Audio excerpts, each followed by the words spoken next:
That's on there and there to remind us. My apologies. We're now recording. Mhm. All right. So now that we've had a moment to take a look at the agenda, there's a lot on for today. We're going to try to get through our action items, especially as quickly as possible, because we know that Charmaine has to leave at 5, and without her, we wouldn't have a quorum. So do I have a motion to approve today's agenda? I motion to approve today's agenda. Thank you, Charmaine. All in favor? Aye. And I'll second it.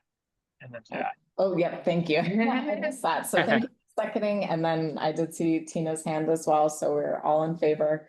So we have approved today's agenda. And then next is to take a look at both minutes from our August meeting as well as our special meeting, which was a closed session 2 weeks ago. So the first, did we have any comments, questions, or corrections for our August minutes? Okay, I didn't see anything that needed correcting there. Did we have any comments or questions, corrections for our special meeting minutes? Okay, do I have a motion to approve the minutes for both the August and the special meeting?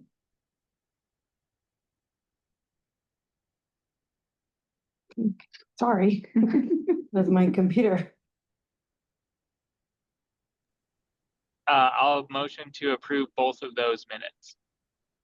Thank you, Salah. Do I have a second? My second. Thank you, Charmaine, and all in favor? Aye. So we have approved the minutes for both meetings. And I don't think that we have any outside guests for public comment, and so I'll pass it off to Beth for our internal staff guest. Awesome. And we'll make this quick, but I certainly wanted to take advantage of this opportunity to introduce the board to Devonna Protexter, who's here today. This is her second year with Gordon Burnell. She started last year. She is located out at MTC. She started last year as an EA working to support students and staff in a variety of ways. This year, her job description has shifted slightly, and she is, in all of intensive purposes, running our assessment center out there. So all of the pre-testing that we do when both high school students and adult ed students come in, and she's also been through all of the training and runs our official GED testing center under Chris Cazone. And so she stays very busy working with students to make sure that those assessments are done timely. She's running all over and she's really lovely to work with. So Devonna, thank you so much for joining us today. Yes, of course. We do have a very busy agenda, but I'm hopeful that you can just tell us a little bit about how you see the mission and vision of the school and the work that you do. The way I see the mission and vision every day in my work schedule is helping out the teachers and the students identify their current academic levels and support the students' success and confidence in themselves. Mm-hmm. Thank you, Devonna. Yeah, that's it. Go ahead. I didn't No, mean to cut you no, off. We're at a clip speed, but we don't want to make you feel like you didn't have a chance to share. Devonna is one of those people who is just constantly asking, how can I help and what else can I learn? And so really appreciate that from you, Devonna, because we need that type of team member. There's so many hats that we all wear, and you are always welcoming the opportunity to try on something new. So thank you so much. I appreciate you. Yes, of course. You are welcome to hang out. We've got a busy board meeting. You can see what board meetings are like, but you have no expectation that you will. So if you want to slide off at any time, please feel free. Thanks again, Devonna. Sounds good. Thank you, guys. Nice meeting you. Bye-bye. Appreciate you. Thank you.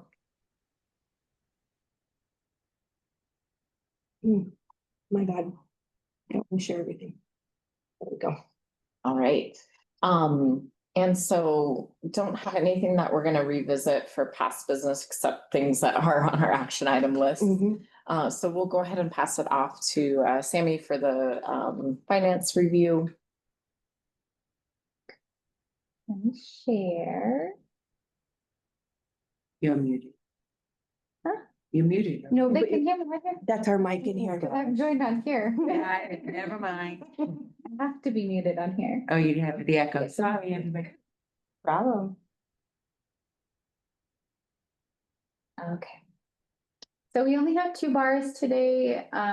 They're pretty simple. We just have 1 transfer bar. Of course, that zeroes out. We're just making sure that we're not over budget at the function level for our CSI fund. And then we do have an initial budget bar. This is for our outdoor learning grant, and so it's going to help support, our outdoor learning space, and just that's basically where it'll all be spent. Mhm. And so we do have the breakout here, if you have any questions or anything for both bars. But they're pretty simple this month, which is nice. Looking at some of our analytics, looking at our projected expenditures versus budgeted expenditures, our estimated is either the same as or under our budget, which is what we want. If anything is over, then we would be over budget. We would also see it down here in our percentages. We always want to make sure that these percentages are at or under 100%. If they are not, then we're over budget. But things look good here. You'll see that some of these special revenue funds are getting higher in their percentages. That's really what we want. That means that we're encumbering or expending those full amounts, which is what we want before the end of the school year.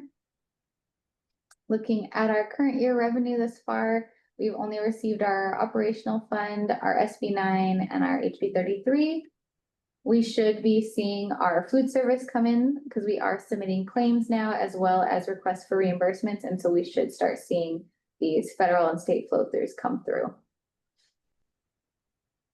No large changes here at our expenditures comparison by month. August is always going to be higher than July since July school is not in session. And we usually just have, a small amount of staff here at the end of July. And so August is where we get into most of our spending. This is something that I did want to point out that we're always looking at down here, this function code change, looking at our instruction and instructional support. So our spending in the classroom, we are at 62.78%, which is great. That's what we've been wanting, is to get our instruction and instructional support higher. This potentially will be skewed again this year. It'll be 3 years in a row, just with some of our capital expenses that we'll be doing for the building. But this kind of gives us a true picture of, without those numbers skewing our numbers, this is where we're kind of sitting, which is great. That 62% is really, almost 63% is great. And again, our admin central services is always going to be higher because we have more administrators. Have to run multiple campuses. Exactly. Mhm. Looking at our monthly cash balance, this is our liquidity. We're sitting at about a 6.26. That's great. That's where we want to be. We're at a cash balance as of right now that we really were trying to get to. We're not at 11 or 12 like we were at one point. And so this looks great. Our cash balance is great. And our bank balance looks great. Looking at our budget analysis, this is just a more detailed version of one of the graphs above, looking at what our balances are for all of our funds. You'll see we do still have a few negative, our HED fund, as well as our Educational Fellows Fund. Those bars were just approved this month, and so those should no longer be negative next month. And then we have our lease assistance. We won't see that come up until we receive our award. And I did see, I missed this one in our, this is our city county grant. So this one, again, we're just waiting for our award letters for the remainder of the second half of our grant. So once we get that, then that also will no longer be negative. And those conversations are going well, finally. We got Finally. connected with the right people over at Bernalillo County. It took us a minute. Any questions on any of this? No? Awesome. Our checklisting report. I didn't see anything out of the ordinary that I felt like I needed to point out, but did anybody have any questions on any of these?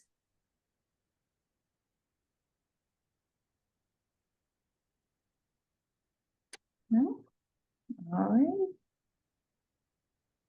Of course, we have our detailed reports. I'm going to go ahead and skip through our account summary report, and then we have our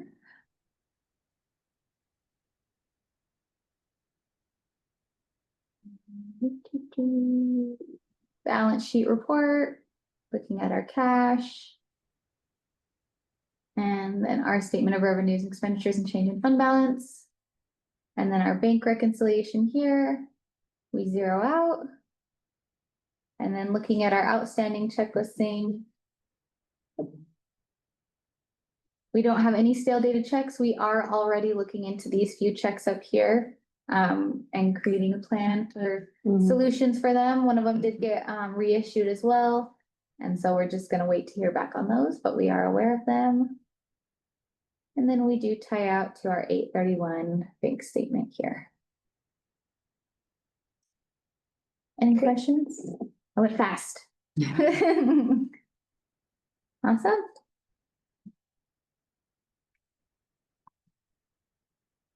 Right, and just so that folks know, we are in auditing season, so our finance committee is the audit committee. I'll be speaking with one of the audit team soon. And really big thanks to both Diana and Sammy for doing the background work to make sure that the audit goes smoothly. We really appreciate you both. Thank you. Yeah, and just let us know. I know that the whole board can't see audit results until much later. Yeah. But for the rest of the board to know that, yeah, our audit committee and finance committee are kind of doing that background work right now. So cool. Anything else in terms of audit news to share with the rest of the board? No, just that it's happening. Yeah. All we can say is that it is happening right Okay. now. Good. Yeah. All right, any other finance related questions? Did you want to talk about? There the other are thing? a couple of finance related action items. Do you want me to talk about them very briefly and then open that up for questions as well, Martha? Maybe that would get us through them pretty quickly. That sounds good. I certainly can go into greater detail, but you all did receive this links to these documents in my director's report and then the policies themselves. Very briefly, the bulk purchase capitalization policy. Right now, what we have on the books is that when we buy something that has a expected life of longer than 1 year and costs more than $5,000, we record that as a fixed asset and we capitalize it over time. It depreciates in value for the life of that, whatever it is that we purchased. What this new policy is adding is the idea that if we buy things in bulk that add up to a large sum, they also need to be recorded as fixed assets and depreciate over time through a capitalization process. And so the policy that is up for approval that I can certainly pull up if people want, but I'll hold it for questions, was setting that threshold at $20,000. And so it's a pretty standard policy that aligns with new, is GASB statute? Is it law or is it rule? It's like rules, yeah. that we have, Yeah. Like accounting principles we follow, yeah. And so these principles are updated regularly, and then we work to make our policies kind of align to that. And so this bulk purchase capitalization policy is around just, so for example, if we buy 2 Chromebooks, that's fine. But if we buy 50 of them and they cost more than $20,000, then we have to log those as a fixed asset because we bought them in bulk and then go through all of the accounting processes to depreciate their value over time. Also finance related on the action items was a link to our SY25 inventory certification for your review, and also finance related requiring approval from the board this year. This month is, and every year, is a review of our MRI SITM budget. MRI stands for Most Rigorous Intervention. Again, we are a school who does not perform well based on the metrics that the state uses to evaluate schools. We don't have high graduation rates of 18-year-olds, and we don't show high proficiency on the SATs. Which are the biggest ways to get points. There are other ways to get points too that we work at. But because we don't trend well in that data, we are a school in turnaround transformation monitoring, the SITM.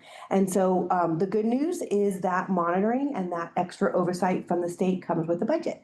It's $150,000. We're spending the bulk of that on instructional coaching for our instructional staff, although there are some line items for kind of enriching activities for students that we hope increase attendance, retention, and eventual graduation. So contracts, paying for part of our work with Three Sisters Kitchen, paying for our OSHA 10 certified trainer. So that I budgeted some of those items in this because those are the types of things that keep students engaged and hopefully increase our graduation rates over time. And then the last line item in that budget is for stipends for the core team. There's a large internal core team that works on our strategic plans to improve our outcomes. And so there are stipends available for those individuals that are working on our DASH, strategic planning protocols for the state. So action items A through E are all finance related, and we can certainly pull up documents or take time for questions, Martha, if you want, or you can move forward however you see fit. Yeah, I had one question on the MRI ITM funds. So there were several like different categories in which you could budget money. And it's more of a question from like APS's perspective. Do they ever worry about not having anything budgeted in the area of like student achievement and academic rigor? Because I know that is sort of like a priority of the school, and obviously where we're budgeting also fits into that. Like I could see several of the categories kind of like melding, but I was just curious, like, is that something the school will get questioned on of like, okay, you're using it for coaching staff around curriculum, but academic rigor? No, I think that's an excellent question. And so to Martha's point, I've pulled up the budget that you had. Wow, I do not want to end the meeting for all. That was a mistake, a misclick. There are these categories in this budget that you can choose from. And there's never been any indication that they're looking for things to be in all categories. And some of what we spent this money on last year was our curriculum consultants. And so we were focused more last year on the rigor, and this year kind of on now the implementation of those new curriculum adoptions that we made last year through the coaching. It is just to speak to what APS is looking for and PED is looking for. This budget is also on the APS board agenda this week. It might even be today or yesterday, I think. And so as an APS charter, we worked very closely with APS's budget team and have attended their workshops throughout the last couple of months. And so Melanie Blea, who is the kind of our APS go-between between us and PED, has reviewed this. And so it's already been stamped by the APS office and should be approved along with all the other applications of similar situations by the APS board this week as well. So you approving it and APS approving it are both requirements for PED. And so that's happened in a parallel time. Okay, thank you. Yeah, I was just kind of curious. And I appreciate too that narrative around, this is what we used it for last year and here's how we're continuing it in this coming year, because then maximizing the funds that are available. Yep. Any other questions from board members related to any of our finance documents, whether that be our normal monthly accounts payroll bars or the new bulk purchase capitalization policy? The inventory, it's quite amazing to see what all gets inventoried. So every little thing. And then that MRI SITM budget. Questions or comments there?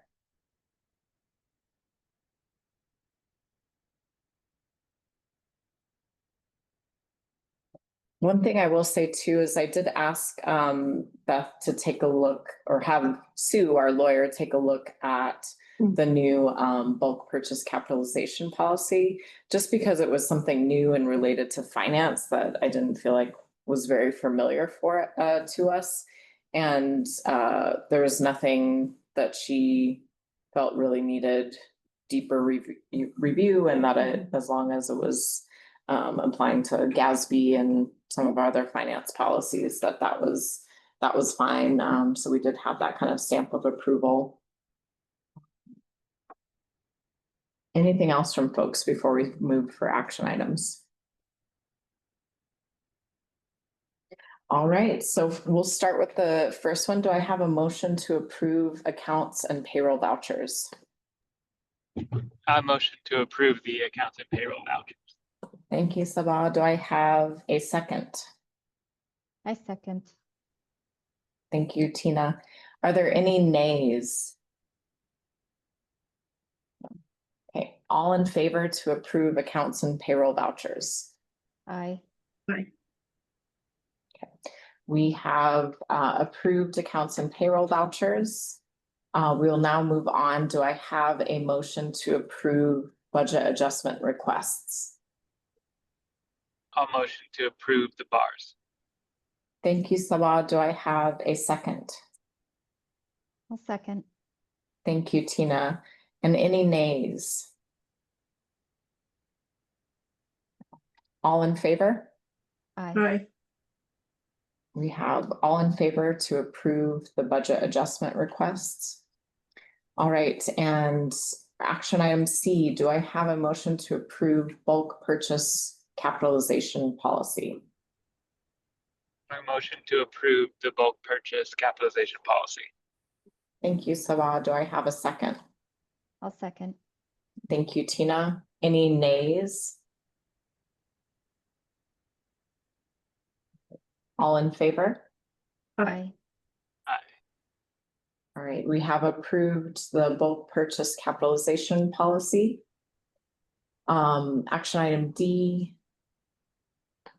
Do I have a motion to approve school year 25 inventory certification?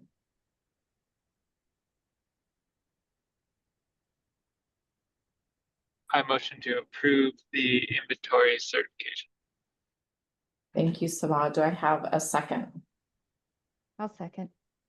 Thank you, Tina. Any nays? All right, all in favor? Aye. We have approved a school year 25 inventory certification. And then our last of the finance action items, do I have a motion to approve the MRI SITM budget? Motion to approve the MRI SITM budget. Thank you, Sabah. Do I have a second? I'll second. Okay, I think I heard Charmaine first this time. Thank you, Charmaine. And then any nays? All right, and all in favor? Aye. All right, we have also approved the MRI SITM budget. So with that, thank you, Diane, and thank you, Sammy, for joining us today and for all your hard work. And we'll go ahead and let them leave as they need. So next up, then, I'm not sure. So I'm like, thought, though, you're like, how does if this work? If we go into compliance and policy review, there are like several of those listed in Beth's director's report. But I think in the sake of time and wanting to make sure that we get things tied up that need to, let us go ahead and call for a brief closed session. And then we'll move towards that next item, action item of approving Rufus Byers' employment. And then that way we can focus on all of your director's report at once, and approve those while we have a quorum. Thank you. Guys, take care. Nice to see you too. I'm not sure, Martha, if you are planning to invite me into the closed session. In that case, I could put other people on Zoom into the waiting room and then stay. Alternatively, I can put some people in a breakout room that you could join and I can leave this space. I don't know how you best want to move forward with this. I think it would work well, if we invited you to join Okay. the closed session since you're here as well. So I will read kind of the language around that. So is that folks know, a closed session is to address, limited personnel matters pursuant to OMA 10-15-1 H2. And so I would first like to call a motion, that the Gordon Bernal Governance Council move into closed session to address limited personal matters pursuant to the OMA that I just referenced. We are going to do a roll call vote, in order to do this. So I will provide the first, motion in this, vote. And then, Tina, would you like to vote? I'm in favor. Moving to a closed session, okay, Yeah. and then Sabah?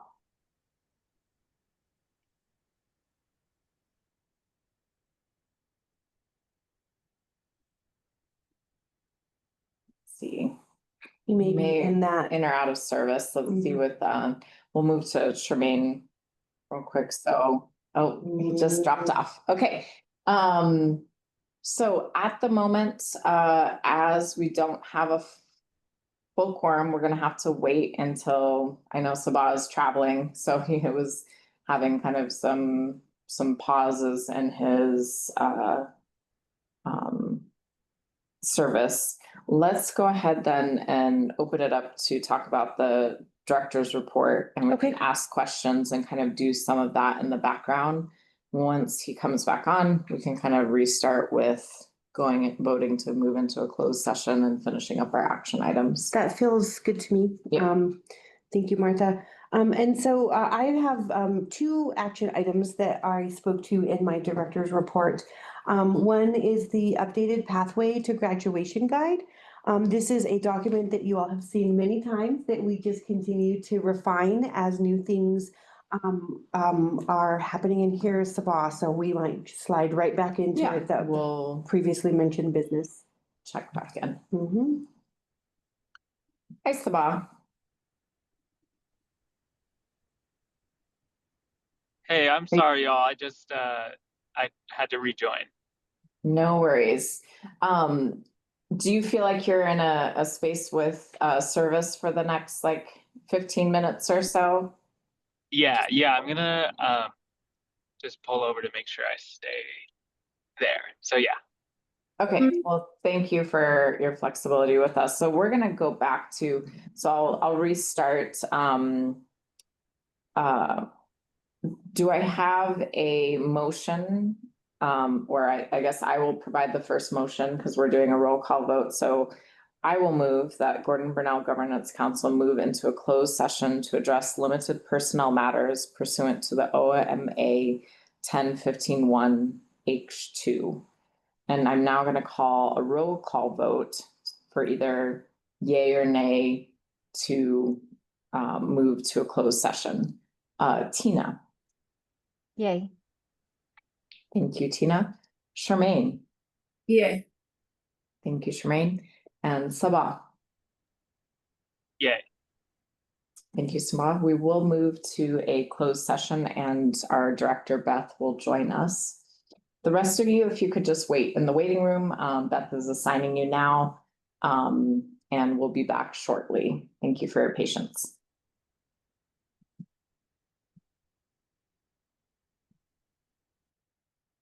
No, actually, I think my apologies.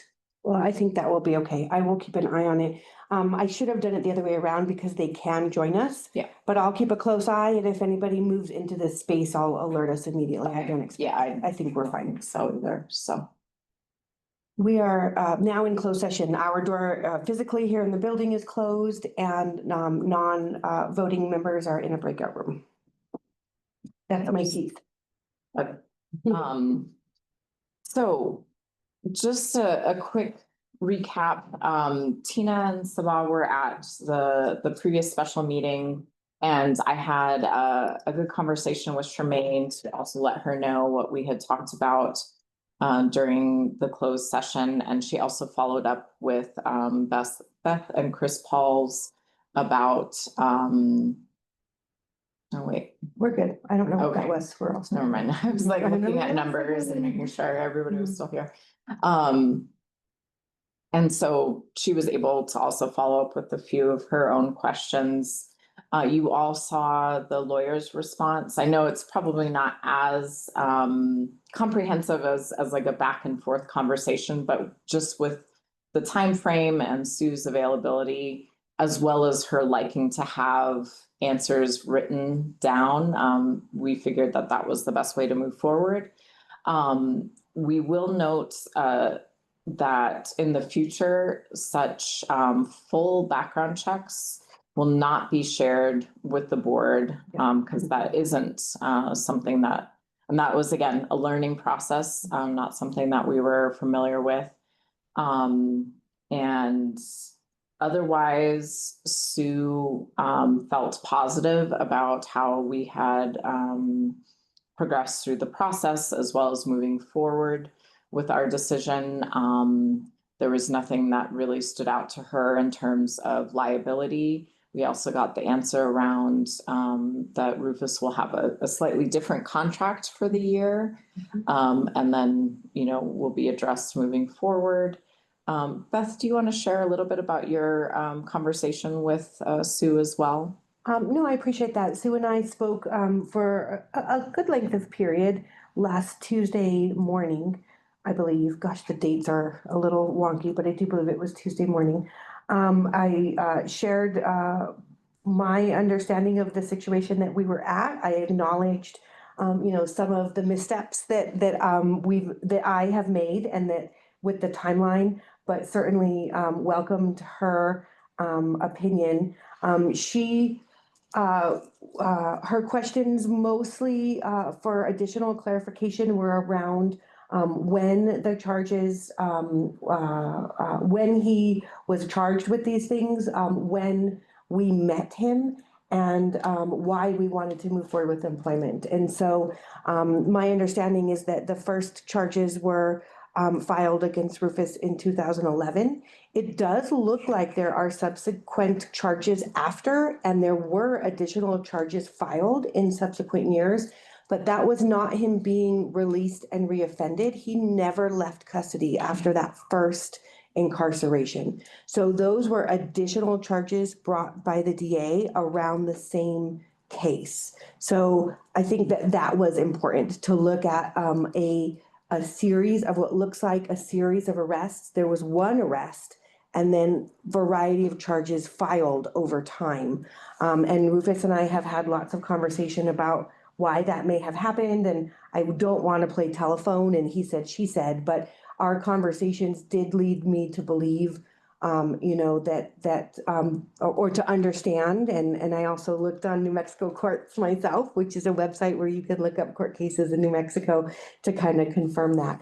And so, Sue's questions were like, when did this happen? 2011. When did you meet him? Several years later while he was incarcerated. What was the nature of our relationship then? What was my impression of him then? Would I have hired him at that time? All of those answers. He did work for the jail as an orderly, and so we got to know him because he was in the jail system. Orderlies have janitorial, but also organizational, administrative duties in a unit. They walk freely, and so, Sue asked me to confirm that he was not on any registered list, which he's not. And so we looked at that, in our back and forth when we were together.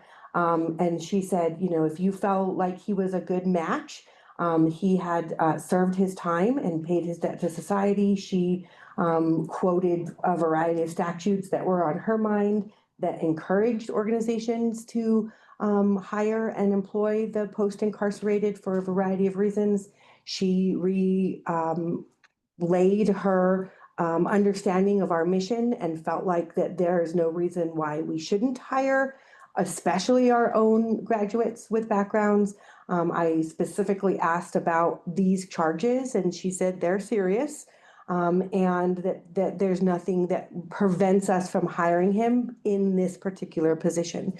There would be differences if he was in other positions that required other licensure or put him in different spaces. She made the same recommendations she made in writing. Make sure that you're supervising, make sure that you have the ability to let him go, and was happy to work through that paperwork with me to make sure it was in place. She said, be careful with duties. She said, I wouldn't assign him to an overnight trip. And I laughed. I said, Sue, that's not appropriate. She said, but that's true. So I was like, okay, maybe I was being inappropriate, but in the way that I was interpreting her guidance. And essentially we spoke for probably an hour. And then I asked if she would follow up with the board and she preferred to do the email instead. So that's kind of a summary of my conversation with her. Yeah, thank you for sharing, Beth. Any questions regarding some of the questions posed to the lawyer or the conversation that she had with Beth?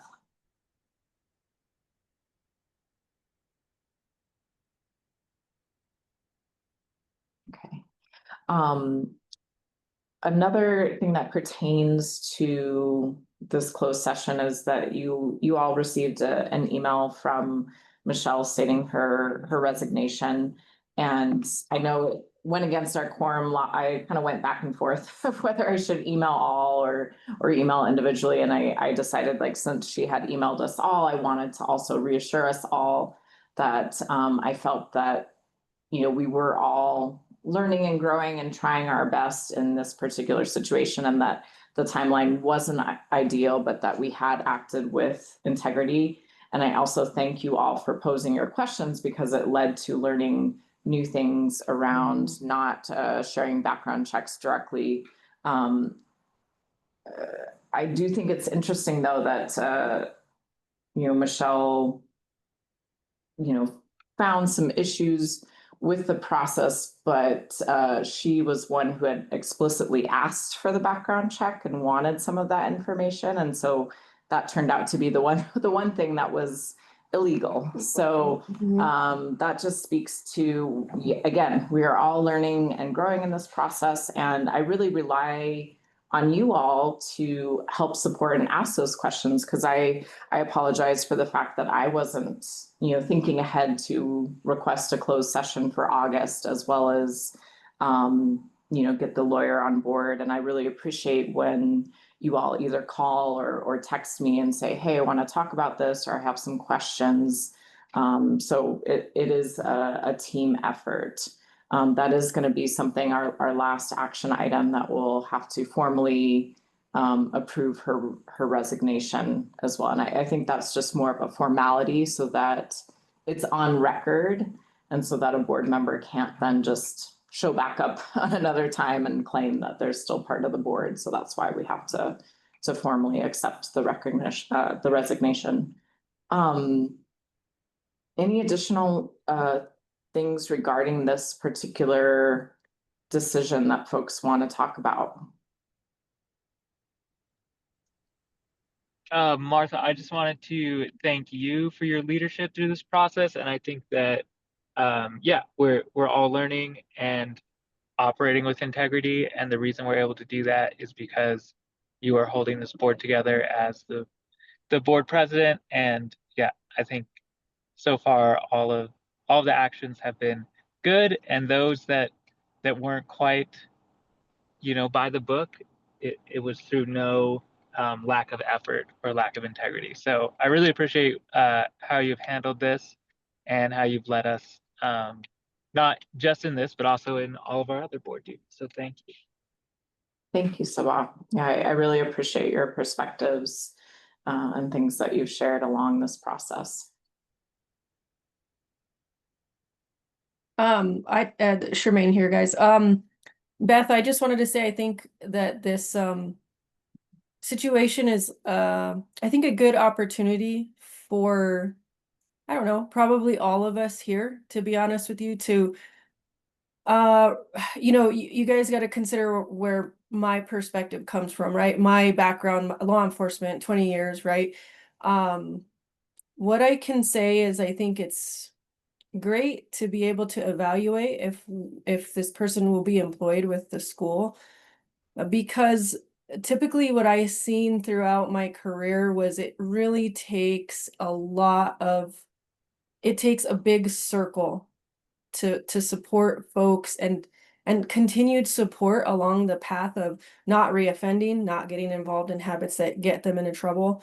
And I just wanted to say I appreciate that this is happening, and it's just an opportunity to hopefully keep someone on a good path. So. Thank you, Charmaine. I know that we don't have a lot of time, and so I just want to make this really brief. This thing that I want to share next, and that just is that I wanted to say it briefly in my director's report, but I just want the opportunity to say it again with you in this space, and that just is that it was interesting. I had completed my self-evaluation prior to getting Michelle's forwarded to me resignation by Martha. And I rated myself fairly high in personal integrity on my self-evaluation. That is a component of expectations for leaders in educational settings by the PED. And I wanted to just comment on that, not that I think that I don't make mistakes, but to follow kind of Sabah's thinking, I do want to assure everyone that I am trying my very best to understand policies and procedures and laws in the vast array of things that happen on a day-to-day basis. I learn a lot from my mistakes, and I do understand that it is the board's responsibility to hold me accountable. And so my biggest disappointment in Michelle's resignation is that if she felt like there were issues of accountability, I would have hoped she would stay to help support growth through that.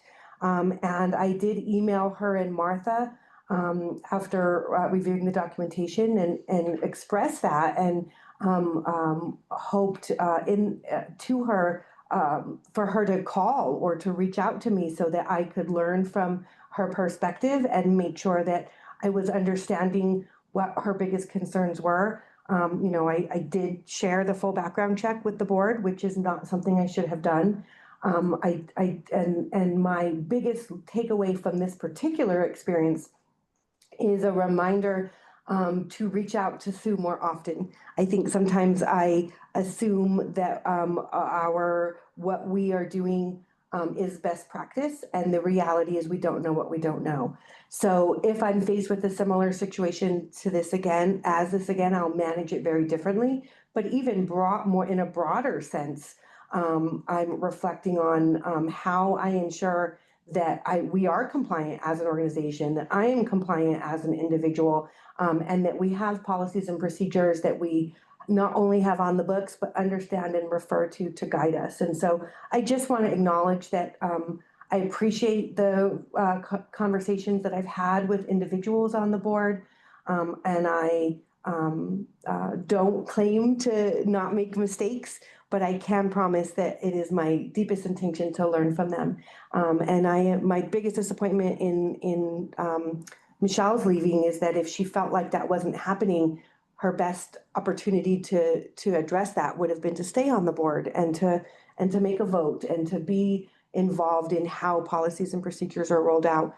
And so I'm not sure if that was her concern, or if it was more the personnel issue on the table now that bothered her. I don't know. But I do thank you all for the opportunity to say those things in this space, because I do mean them. So thank you. Thank you, Pat. Yeah, I did really appreciate how many questions Michelle asked, and that she did have high expectations. And I think even going into this board, I know that she had been part of a very active board that was very hands-on. And so there might be a variety of reasons, as Beth mentioned, you know, it's maybe not only this particular decision being made, but maybe it also was just kind of the end of like, you know, this is not actually what I was looking to do in my retirement. I wanted something very hands-on where we tried to skew more on like taking less time away from everybody's day, because some of us work, some of us have families, and we know that we really appreciate and value your time. So we're not trying to look to add on lots of hands-on things, and also have those parameters of the board's specific roles as well. So a variety of things, but we thank her for her time, and we'll address that in the action item. We are going to call a roll call vote in regards to the approval for Mr. Byers' employment. And as a roll call, I really do encourage folks, I don't know how everyone is voting, and so please vote in accordance to how you feel. There's no pressure whatsoever coming from any direction on how you vote. I will share that, you know, since Deb wasn't here for the special session or this one, she had sent the email and expressed her support of hiring Mr. Byers. And so I just think that's worth mentioning, of though, even if she's not here, she has been able to kind of voice her support in that way. I think Jody probably just had a conflict come up short notice that she wasn't able to join today. So we won't be able to get her vote, but otherwise we do have a majority of our board members. So I feel confident in making that vote today. And so any last things before we get out of closed session to move to vote? Martha, quick question. I am getting close to the canyon, so I can make my vote on this, but for the rest of the action items, will me not having service for you know how the canyon is, sometimes it goes in and out. Will that ruin the quorum? Yeah, so Charmaine has to hop off at 5. So if you would be able to like kind of hold off just for the next 10 minutes, we'll try to get the other action items done. And then the rest of it will just kind of be overview discussion. So maybe if you don't mind just hanging on for 10 minutes so that we have our quorum. Can we still close the meeting without a quorum, or do we? Okay, cool. You just All right. can't vote on action items. Okay, so yes. Can't table or approve. Real quick, we'll get this other stuff done. Thank you all for your patience and support today. So we are going to move out of the closed session. I don't think we have to like vote on it. No, you vote on the outside. Okay. So close, Mhm. yeah.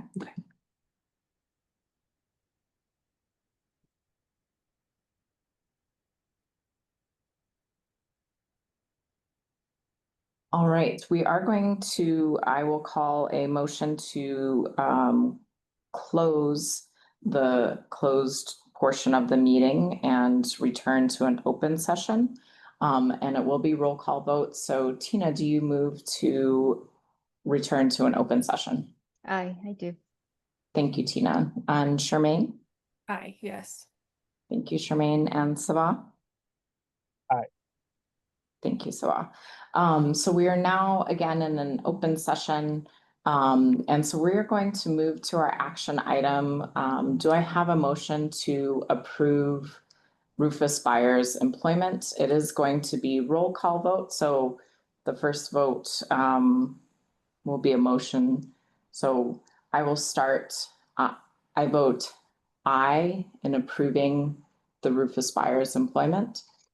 And do I have a second? I'll second. Thank you, Sabah. And since it's a roll call vote, then we'll call on Tina next for her vote, Nay. and Charmaine. Aye. Okay, so the vote is 3-1. So that is the majority for today's quorum. So we have approved Rufus Byers' employment. And then as we have limited time with our quorum, let's go ahead and move to action item J. And Erica, you have a question? I'm so sorry. I must have dropped off while you were in the middle of that. Can you please, I had you guys come back in at 4:50, and then after that, I didn't record the vote. Okay, so I made the motion with a positive vote to approve Rufus Byers' employment. And Sabah seconded with an approval. And then we did roll call for the rest. So Tina voted nay and Charmaine voted aye. So the 3 out of the 4 does mean that we have approved Rufus Byers' employment. Got it. Thank you, Erica. Thank you for taking notes. Really appreciate that. So you do J and we can table H and I have no problem with that. Those are okay to table. Okay. Okay. So we are going to move to action item J. So do I have a motion to approve Michelle Staley's resignation? I motion to I'll approve. motion to approve Michelle's. Okay, so I heard Charmaine first. Michelle's, okay. And then a second. I'll second. Okay, Tina, and then any nays? All in favor to approve Michelle Staley's resignation acceptance? Aye. Aye. Aye. Okay, so we have approved her resignation, and Beth just gave me the go ahead. We're gonna table H and I until next month. That way we have more time to fully discuss those with the quorum. So do I have a motion to table both action items H and I, which are the approval of the updated pathway to graduation guide and the approval of DASH annual and 90-day plans? I motion to table action items H and I. Thank you, Charmaine. And a second? I'll second. Thank you, Tina. And any nays? Okay, all in favor? Aye. Aye. So we have tabled action items H and I until October's meeting, and we'll go over those in depth. I know that we have 2 board members that need to drop off now. So thank you so much, Charmaine and Sabah, for your time. And the rest of the meeting, we will quickly go over anything that you'd like to share in the director's report that's pertinent to this month. And then after that, I'll also kind of share where the strategic planning committee is at. Awesome. I think in the last few minutes, since we only have a little bit of time, I'd like to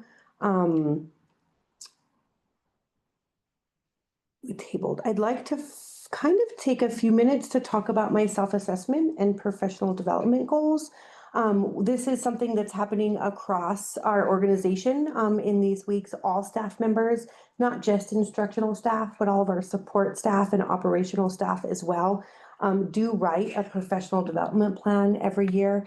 There are a variety of self-assessment tools that we use for different types of staff members. And this year we're asking that PDP goals are either aligned with growth areas on that self-assessment tool, or PLC goals or DASH goals. And so we'll talk a little bit more about our DASH plan next month when it's back up to for approval. So everybody's goals kind of have to align with either something that's happening organizationally, in their professional learning community, or in their own self-reflection.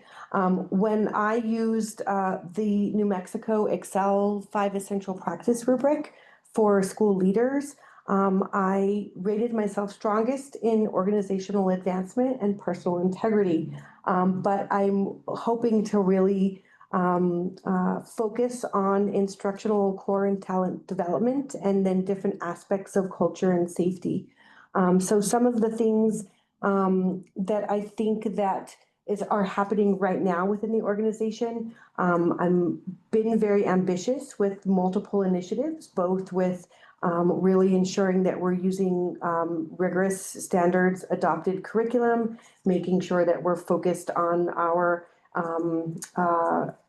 advisory model, but also on directed learning. And in order to do that, we've upgraded big systems like our SIS system and trying to bring in new technology like Nucleus and streamline processes. And it's a lot. It's a lot. And amazing staff members are feeling overwhelmed. And so I want to be respectful of that.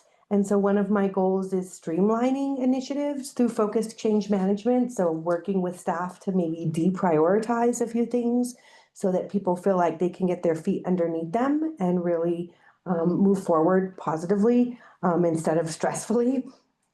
I think that a big part of really improving staff and student well-being is being very transparent and direct with communication in terms of what is expected of staff and students, what are the guidelines, how do we get there? And so really focusing on communication and making sure that there's great steps in place. I think this can be applied to all areas. So even when we talk about things that I bring to the board or lessons recently learned in terms of how we manage different policies or procedures, one of my goals is to make sure that there's really clarifying steps around that. And so I think that a lot of times we tend to move through learning experiences, and my hope is to document what we've learned from them in more specific guidelines for the future, so that when we come across similar situations or transferable situations, that we have something solid to stand on. And so that moves from, board decisions all the way through staff expectations down to student expectations. Does every population have clarifying steps to success? Do they understand what the expectations are and how to get there? I think that focusing on that type of communication can help with culture and safety and also help move that change management through these initiatives. And then I think that the third piece that I'm really focused on is making sure that my coaching and feedback is consistently grounded and really relevant. I do a lot of communication with the people that I directly supervise, but I'm really focused on making sure that my feedback is timely and actionable and not just visionary, because I think we spend a lot of time thinking big picture and problem solving together. But I think that I'm also really focused on how do I make sure that individual feedback and next steps are really clearly defined.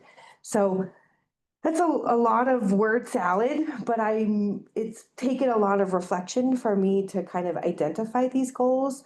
And I supervise 11 staff members, and I have meetings with all 11 of them next week for them to bring forward their personal goals, and also as an opportunity for me to impose some of my thoughts and mutual goals. And so I just want to acknowledge to this group that while I'm sharing these goals similarly to how I expect my staff to self-identify goals, I am also working on my feedback so that I can suggest goals as well. So I look to the board to hold me accountable for goals or things that you would like to see in this year as well. I don't think it just ends with me saying, these are the things I'm working on.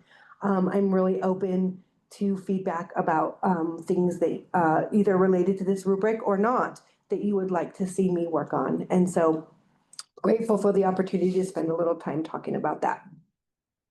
Yeah, and I think that's something that we could even look into, whether it's a yearly goal or part of our larger 5-year strategic plan. Mhm. Because one of the board's main roles is evaluation, hiring of the director. And in the past, the evaluation has pertained more just to the springtime and kind of looking over, the past year, having a conversation with you, reflecting. And so I think it is a good idea if, you're looking at your goals and outcomes throughout the year. And so that should be something that we're checking in with you Mhm. about on a more regular basis as well. So that way, when we do come to the spring and doing the director's evaluation, it's not just all of a sudden, like, picture glimpse. It's something that we've been working on together throughout the year. So I'll make note of that, like goals and evaluation should be part of whether it's, our yearly strategic goals or if it's part of the 5-year plan, because I think that fits in Mhm. well under the board's purview. All right. I know it's just, thank you so much, Tina, for hanging on there today. I know that we had a lot to discuss in a short amount of time, and just because of folks' schedule, weren't able to have a more full meeting as we normally would like to. Any thoughts or questions on Beth's goals? No, I think they sound great. Great. And obviously there are those items in your director's report that we will revisit in October that require action items. So those will be good, that we'll have a little bit more time and discussion around those. And anything else from your director's report that we should talk about right now? I don't think so, Martha, but I'm happy to, if you have thoughts or questions, but I don't have anything right now that I'm feeling like, is necessary to discuss in the moment. Okay, yeah, and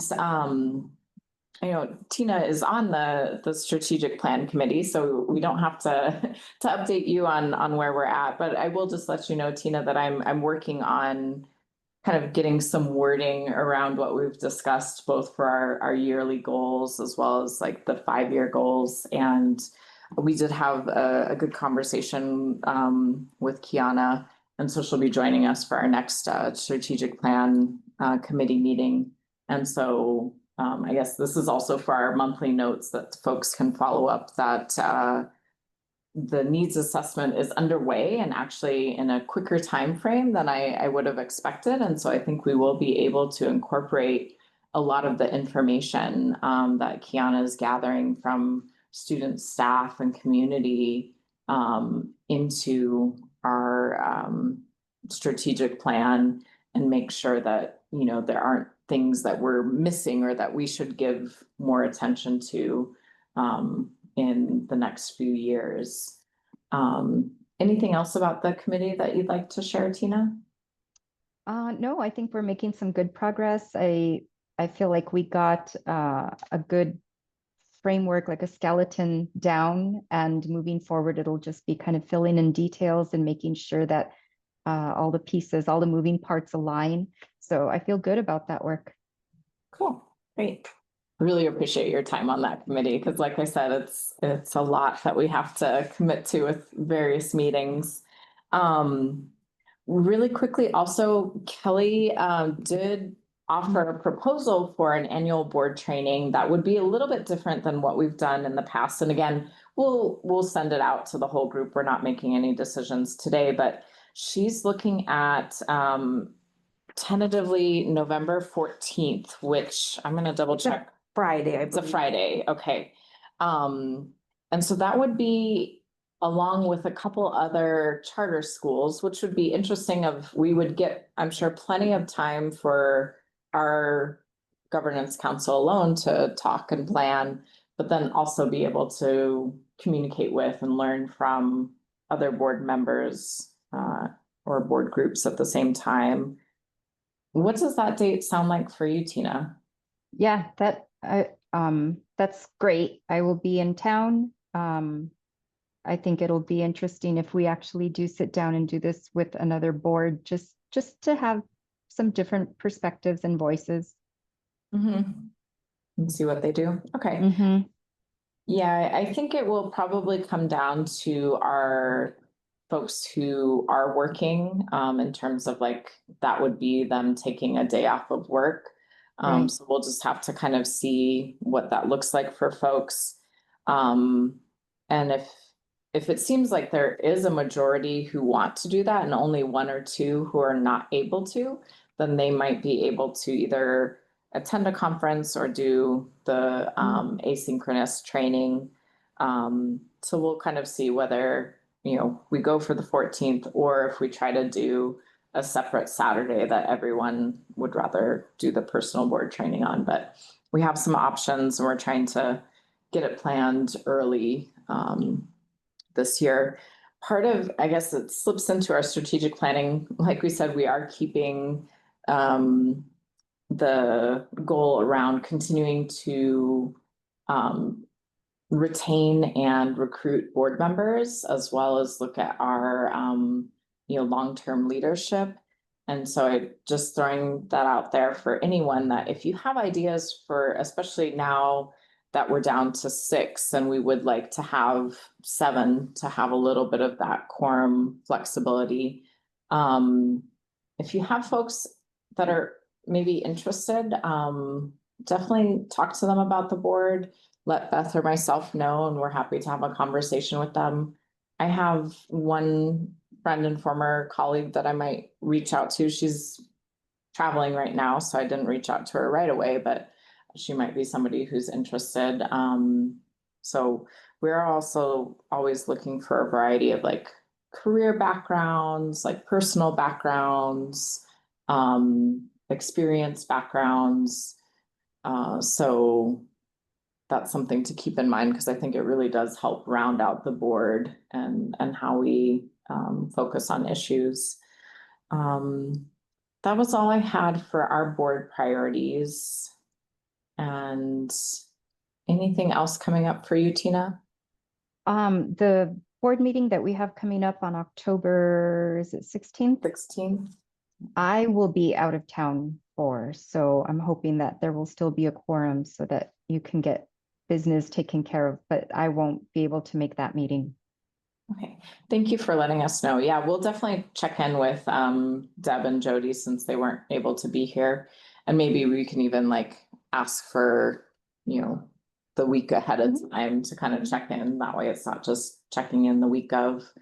And let me know if worse comes to worse and, there are other people that can't make it.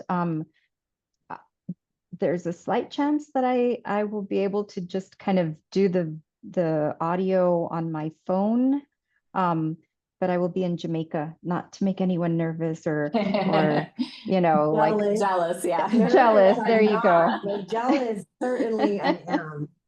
Yeah, I will turn off my background so that you don't see. It would be like those screensavers that people put in their backgrounds, but you had it in real life. So right.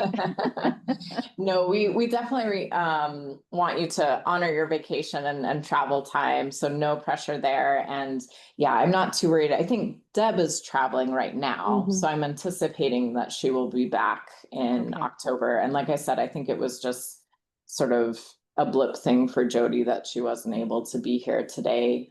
So we'll definitely check in with everybody ahead of time to make sure that we have that quorum.